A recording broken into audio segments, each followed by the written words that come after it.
In countries around the world where abortion is illegal, it isn't necessarily rare. What's happened is that the vast majority of them have become medical instead of surgical. Women can take misoprostol and mifepristone, which together are 97% effective in causing an abortion in the first trimester. These drugs are already how about a third of abortions happen in the United States. That number may be about to go up. This is Healthcare Triage News.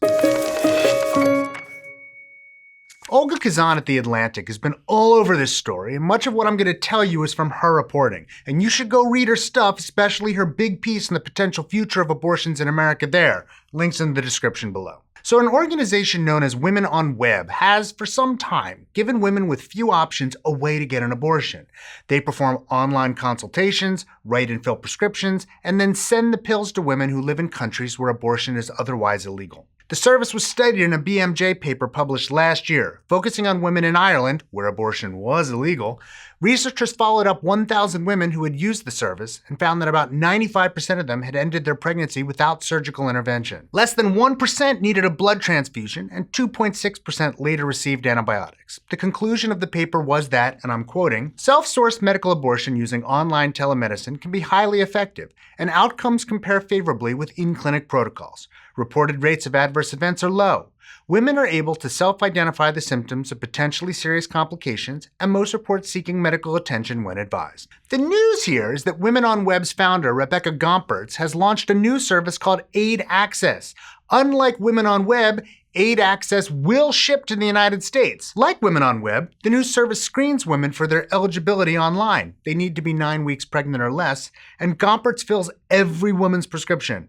They're filled by a pharmacy in India they trust, and then the pills are shipped. The organization has avoided the US in the past because they feared getting shut down by the anti-abortion movement here. But they evidently see a need and think that setting up a separate organization protects Women on Web. They say this is legal, even under FDA rules. It costs about $95, and it's possible for women who can't afford that to get assistance. But their capacity is untested. They may have sent out like 600 pills in the last 6 months. It's not clear how many women they can service. There are way more abortions than that in the United States every year. It's possible others will join this service with their own. It's also possible abortion opponents will go after it to shut it down. But as women report more and more difficulty getting access to abortions in the United States, this is likely a route more and more will take. Do you like the show? Always helps if you like or subscribe right down there. And another good way for you to support the show is a subscription service called Patreon.com, where you, the viewer, can directly support on anything you like $1 a month. More if you like, but if you don't want to, totally fine as well. Go to patreon.com/healthcaretriage to see how you can help. We'd especially like to thank our research associates, Joe Sevitz, Crafty Geek, and Jonathan Dunn, and of course, our Surgeon Admiral Sam. As always, go to hctmerch.com to pick up good Healthcare Triage merch, and my book, The Bad Food Bible, still on sale in stores.